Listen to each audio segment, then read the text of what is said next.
நொய்யல் ஆற்றை மாசுபாட்டிலிருந்து காக்க வலியுறுத்தி பாமக சார்பில் திருப்பூரில் ஆர்ப்பாட்டம் நடந்தது. இதில் அன்புமணி கலந்து கொண்டார். முன்னதாக நொய்யல் ஆற்றில் கழிவுகள் கலக்கும் பகுதிகளை அன்புமணி பார்வையிட்டார்.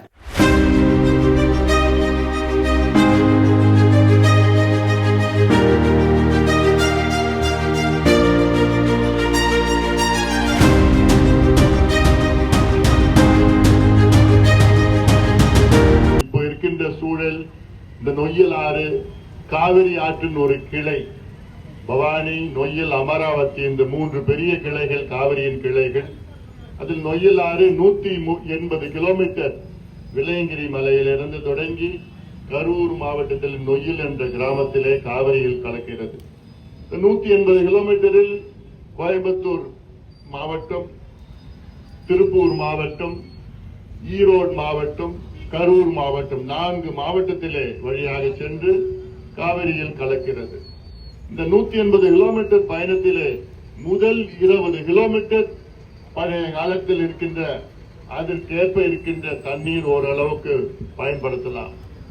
ஆனால் என்று கோவை உள்ள கோயம்புத்தூர் நகரில் உள்ள வருகிறதோ அப்பொழுதிலிருந்து இந்த நொய்யல் ஆறு நாசமாகிக் கொண்டிருக்கின்ற ஒரு சூழல்.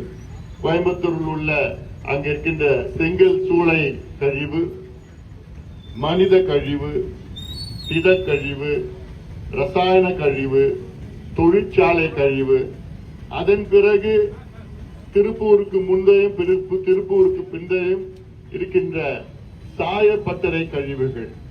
இந்த பகுதியிலே கிட்டத்தட்ட 30,000 சாயப்பட்டறைகள் இருக்கிறது, சலவை பட்டறைகள் இருக்கிறது.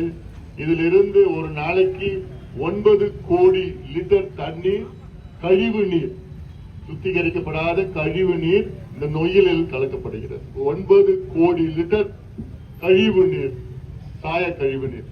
இது இல்லாமல் 18 சாய சுத்திகரிக்கப்படுகின்ற ஆலைகள் சரியான முறையில் இயங்காத காரணத்தால் அவர்கள் மழை காலத்திலே அப்படியே நீரை சுத்திகரிக்கப்படாமல் இந்த நொய்யலில் கலக்கின்றார்கள். இப்படி நல்ல ஒரு ஆறு, தூய்மையான ஒரு ஆறை சாக்கடையாக என்று மாற்றி அமைத்த இந்த திமுக நிச்சயமாக மக்கள் இதை சிந்திக்க வேண்டும். இன்னைக்கு நீங்க நினைச்சு பாருங்க, திமுக 1967 ஆட்சியில அமர்ந்தார்கள். இன்னைக்கு கிட்டத்தட்ட 60 ஆண்டுகள் மாறி மாறி ஆட்சி செய்து வருகிறார்கள். இவர்கள் என்னைக்கு தமிழ்நாட்டு ஆட்சி செய்த தொடங்கினார்களோ அன்னைக்கு தமிழ்நாட்டில் உள்ள ஒவ்வொரு ஆறும் நாசமாகிக் கொண்டிருக்கிறது.